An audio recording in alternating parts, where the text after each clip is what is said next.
Do you love a good ground beef recipe? Well, I have got you 4 ground beef recipes that we tried this week, and they were so good. Hey friends, my name's Susan, and welcome to my home. Today I've got you 4 of the ground beef recipes we made this week that tasted amazing. So let's go ahead and get our ponytails up, and let's get to making some amazing ground beef recipes. Come on guys. You know what time it is. Let's get to cooking. And I'm ready for a quick supper tonight. I've been fighting this cold, and I'm hungry, and I want to make something quick. Impossibly easy cheeseburger pie recipe is what this is called. I've got some eggs, some milk, some red bell pepper, sharp cheddar cheese, onion, Bisquick, a little paprika. It said that you can add some parsley, which I'm not going to add. I may put some hamburger seasoning in this, which would not be bad. And other than that, it's going to be easy and quick to put together. I've got the oven heating on 400 degrees. And let's get the 1 pound of hamburger browned up in the pan. The hamburger's nice and brown. Let me go ahead and add in the red bell pepper into the mix. And go ahead and add in the onion into the mix. And let that get translucent, which won't take long. And the oven is ready. So let me go ahead and let this cook for just about 5 minutes. And then we'll add the next ingredient. Now that's looking really good. I'm going to go ahead and pour all of the juice off of this and get it into our container. Let's go ahead and add in the hamburger mix into our wonderful little container. It says to put it in a pie plate. Guys, I don't have a homemade pie plate. I didn't realize that. So this casserole dish will do just fine. I'm going to go ahead and add in the paprika, which is a ½ teaspoon of paprika into the mix. Go ahead and sprinkle that over. I'll mix it real good here in a minute. And I did find parsley. I didn't think I had any, but I did. Parsley. I'm going to go ahead and put a teaspoon of dried parsley into that.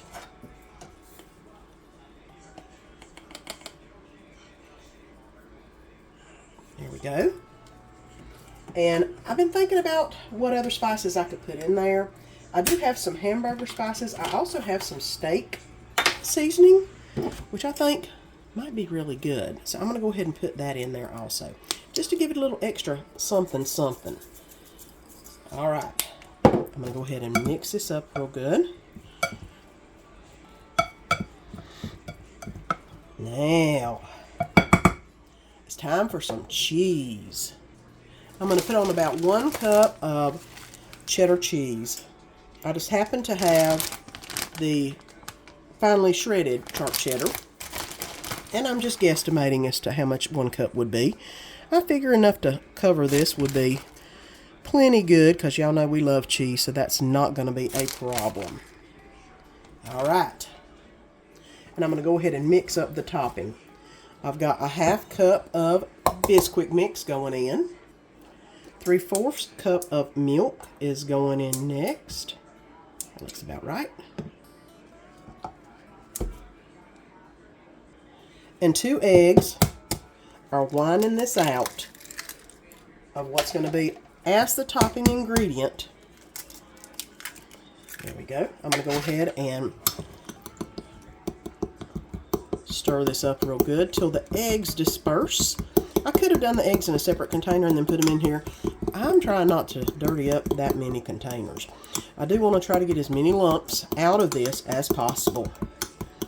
And that is looking like it's about there. I'm going to go ahead and pour this over the top. Try to get it as even as possible, because this is going to make like a crust on top of the mixture.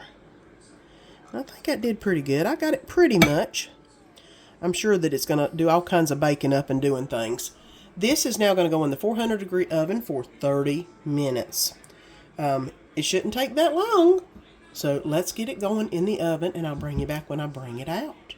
And I got it out of the oven. I've let it cool just a little bit, and look at this. It looks So amazing. I can't wait to get it on the plate so Danny and I can try it. This recipe was such a winner.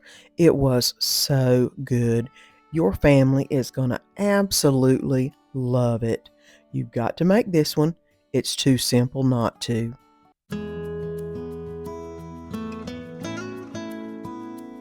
And I'm going to get a few onions prepped up for our next recipe. I hope that you're enjoying the video so far. And if you are, give it a thumbs up. And let's go ahead and get these onions prepped so we can make another great ground beef recipe. Let's get some supper put together real quick. Creamy Rotel pasta with ground beef. I've tried creamy Rotel pasta with chicken before, but never ground beef, so this is a recipe that we're going to try. It calls for 16 ounces of noodles. I'm going to go with more on the 8-ounce version, just because I don't think we need that many noodles in it. We will see. I may be wrong. But I've got some penne going on. Worcestershire sauce, Rotel, the Mexican style, a cup of beef broth, some cream cheese that I'm trying to let get room temperature. It calls for sharp cheddar. I've got sharp cheddar and some Colby Jack that I think I'm going to put in. Paprika, cumin, and chili powders going in. Got some heavy whipping cream and some onion I just cut up. So all this is getting ready to be made into the creamy Rotel pasta. I'm going to go ahead and put the noodles into water to start boiling, and then we'll get going on the hamburger meat, which I've got to get out of the fridge. And I've gone ahead and let this start browning up just a little bit. I do have it on a medium high. I had to turn it down just a little bit. It was getting a little too much fun going on in this pan. I'm going to go ahead and add in the onion, which was one onion. It was a decent sized one, but that's what it said. This is, of course, a Vidalia onion. It did call for a yellow onion. And I'm going to go ahead and get that stirred in and let this cook for about 5 minutes on medium until the onion starts going opaque. So let's let this brown up and cook up for just a minute. Woo, lots of steam. And now the onions are looking really good. I'm going to go ahead and add in the garlic that it calls for. And this is going to cook for about a minute, it says. Not going to be too long. And this is not on frying hot. It's on the medium. And let this simmer in just a little bit before we start adding the rest of the ingredients. It's been right at a minute. Let's go ahead and add in the Rotel, which this is the Mexican cilantro and lime Rotel. Y'all know I love it. I'm going to add in a cup of the beef broth, half a cup of heavy whipping cream going in next. It calls for about a tablespoon of Worcestershire sauce, which that looks like about right. 4 ounces of cream cheese is what's next on the docket. I just basically cut it into little cubes. That way it'll help it melt a little bit better. And I'm going to be distributing it around the pan. That way it'll get nice and warm. Next I'm going to put in 1 teaspoon of paprika is going in. 1 teaspoon of chili powder is going in next. And I'm about out. I'm probably going to use just about all of this.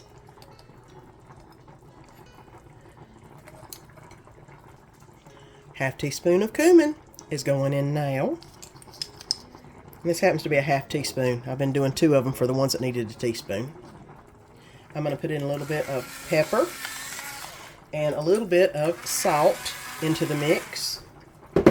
And then I'm going to stir this all around so everything gets all of those wonderful flavors. And the cream cheese gets down into the wonderful juices and starts melting. So I'm going to put the lid on this for about a minute and let this melt down just a dab. It's still on medium, guys, not on high. And look at this. It has cooked down. All of the cream cheese has melted in. You about could have cooked the pasta in this. I think with me downsizing to the way I did, I probably could have cooked the pasta in this. I am going to go ahead and add in the cheese. It calls for about a cup of sharp cheddar, which I'm going to add cheddar and Colby Jack. because you know I love it cheesy. So I'm probably going to do about 3/4 of a cup of cheddar, and then 1/4 of a cup of Colby Jack, because I just like the flavor. It just makes it really, really good. There we go. Now this should be really cheesy when everything melts. And it's already starting. Look at that. All right. Let me go ahead and drain the pasta. Now let's get that pasta in there.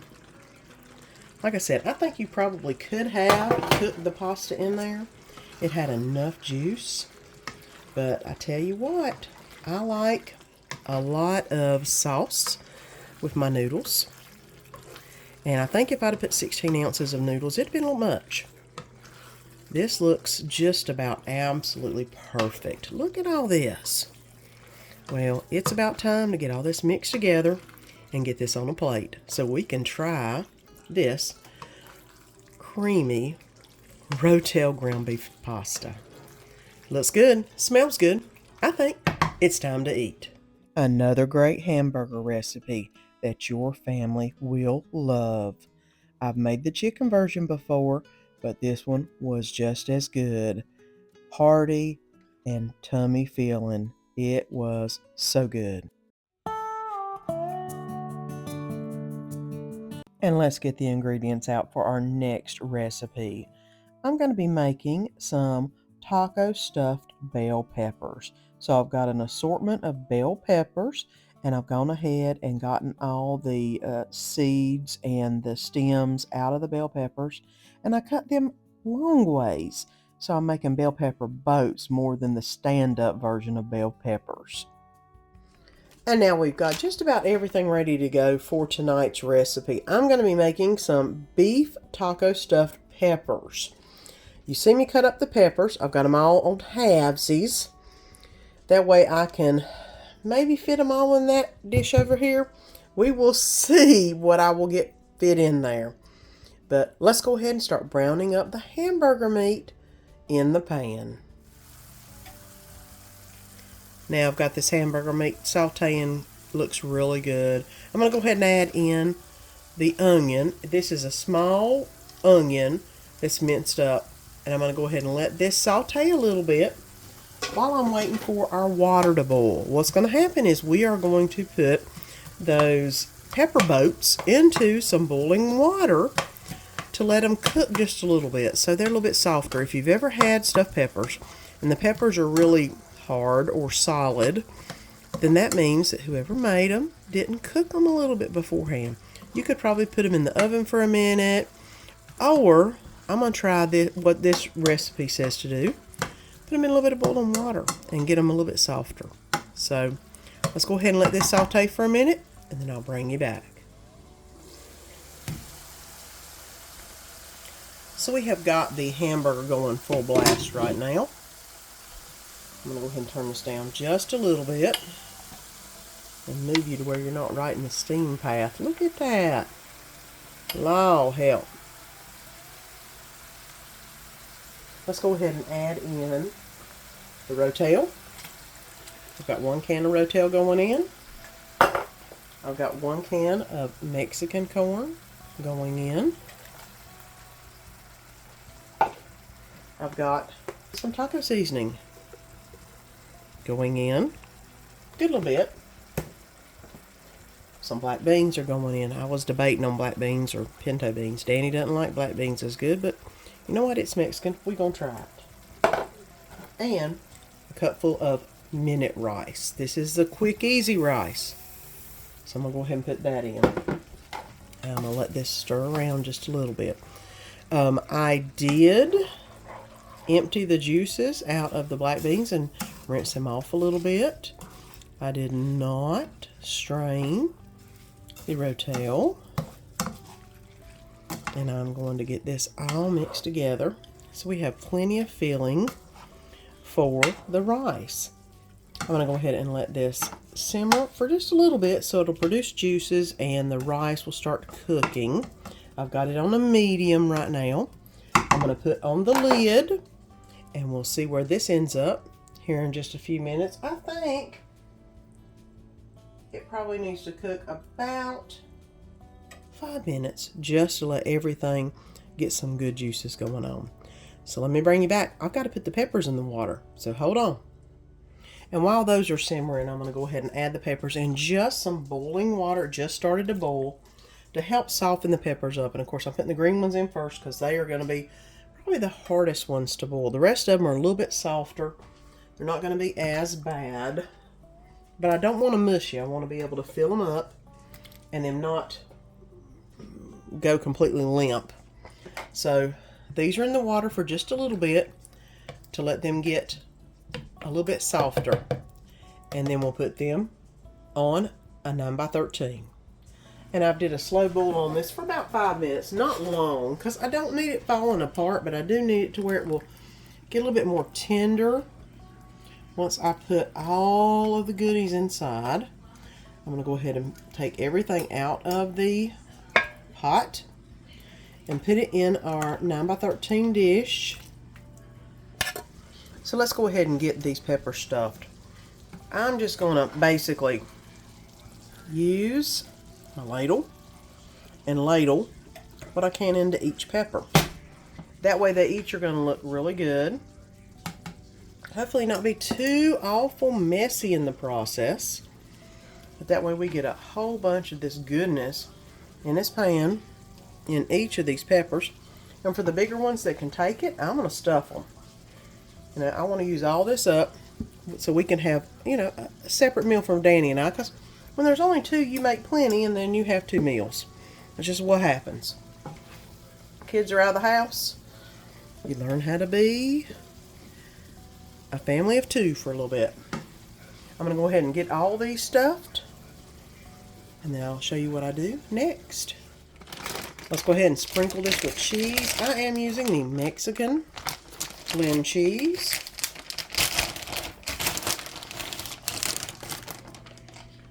I'm going to put a nice little, it says sprinkle, but you know me. I like lots of cheese. I probably should have put some in the mix with it, but you do you. You can do whatever you want to do with it.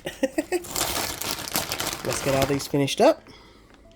Now, those are going to go in the oven for about 10 to 15 minutes. It says if you want your tops a little bit browner, you can broil them. We'll see how the cheese looks. Because y'all know I might put a little extra cheese on top. Because, you know, that's the way we roll here.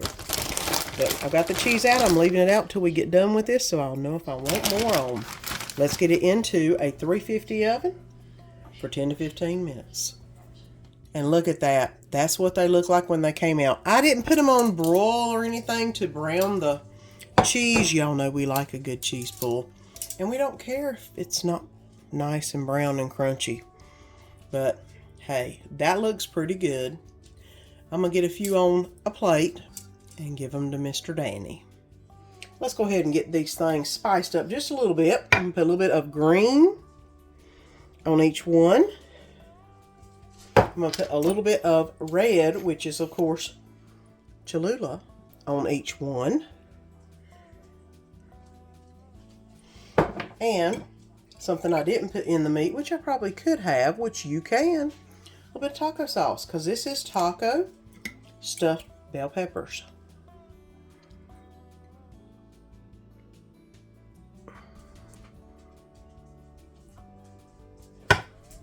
Next is a little bit of sour cream. I don't have my squeezed sour cream, so I'm going to go ahead and put a little bit of sour cream on each one of the tops of these bell peppers. So they have a nice little pretty snow cap. There we go.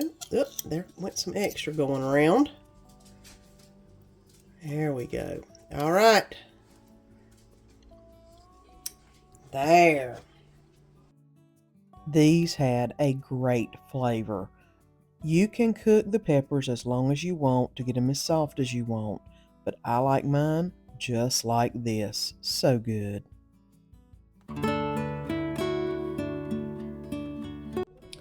Let's get some sriracha mayonnaise made real quick. We're going to be making some Vietnamese Bon Mi rice bowls tonight for supper.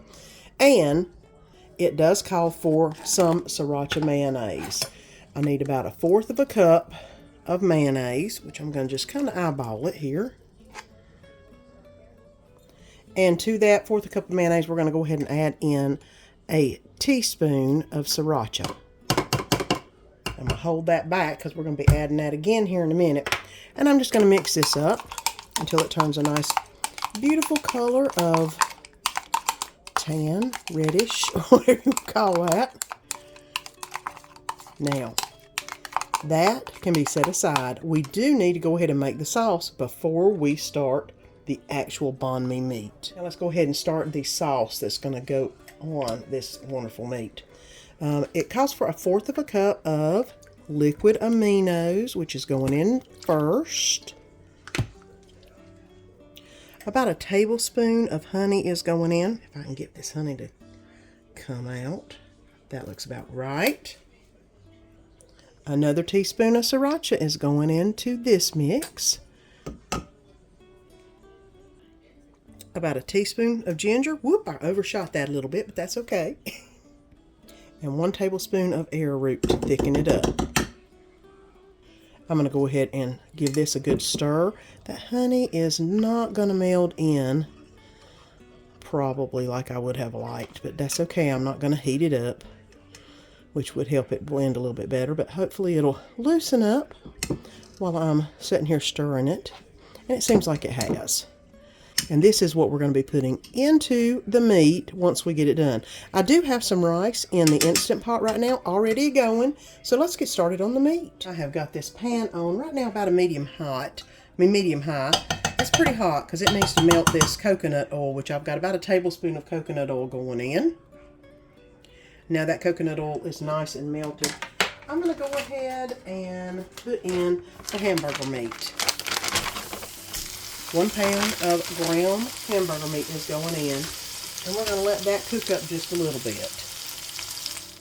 So the hamburger's nicely brown. I'm going to go ahead and add in the equivalent of 3 cloves of garlic, which I am using the minced garlic, of course, like I always do. It just, to me, is a little bit easier. I don't keep fresh on hand very often, and this fills in very nicely. I'll go ahead and get that mixed up. The hardest part of this recipe was making the sauce, because this is so simple and easy, guys. Pound of hamburger, and then you've got your sauces already made. You just fry this up. So now this is ready for the sauce to go in. And this is the sauce that had the honey in it. I'm going to go ahead and stir that up, make sure the honey is all off the bottom, or as much of it off the bottom as I can. And I'm going to pour this in. Now it does have arrowroot in it, which is a thickening agent, kind of like cornstarch. A little bit different, but similar. That would, I assume you could probably use cornstarch instead of arrowroot. I'm going to go ahead and let this cook for just a few minutes, about 2 to 3 minutes, and let this thicken up. It did not say to drain the fat, so I have not drained it. So let's go ahead and let this cook for another 2 to 3 minutes, and then I'll bring you back and let you see what it looks like. I don't know if you can tell, it did not take 2 minutes for this to thicken up. I'm going to go ahead and take it off the heat and get the bowl started up with the rice that I prepared in the Instant Pot. So let's go ahead and get the bowls ready, because it's about time to eat. Now I've already got the steaming rice out of the bowl. Let's go ahead and put some of this banh mi meat on top. I'm going to do about half probably. Just get that all nice and plated up. It smells amazing. This is a new recipe for us, so we'll see how it tastes. I'll definitely let you know. That is a lot of meat, but you know, if Danny likes it, he'll eat it without any problem. Now you can put all kinds of things on top of here. I'm going to add a little bit of carrot over here to the side, because it calls for carrots. Danny doesn't like them as good as I do, but I love them. I've shredded up some carrots to add a little bit of character to the banh mi bowl. Now you could put some onion on top or other things, but we're just going to try it as is. Oh, that's right. I have got to put the sriracha mayonnaise on top. Now let's go ahead and put some of that sriracha mayonnaise. It says to drizzle it. I don't have a drizzler, so, you know, I'm going to do the best I can at drizzling. So, put a little bit here, put a little bit here.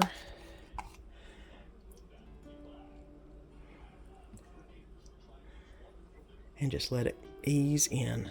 All that good sauce and that sriracha mayonnaise should make it taste really good. This did have an unusual flavor. If you like different recipes that come from other countries, this is definitely one you should try because it was good. And as always, those ground beef recipes do not disappoint. And if you haven't already, go ahead and press that little button down below and subscribe. Give me a thumbs up and press the bell and the all notification. That way you'll get a notification each time I put a video up, because you know you don't want to miss the good food and fun. Until next time, see you then.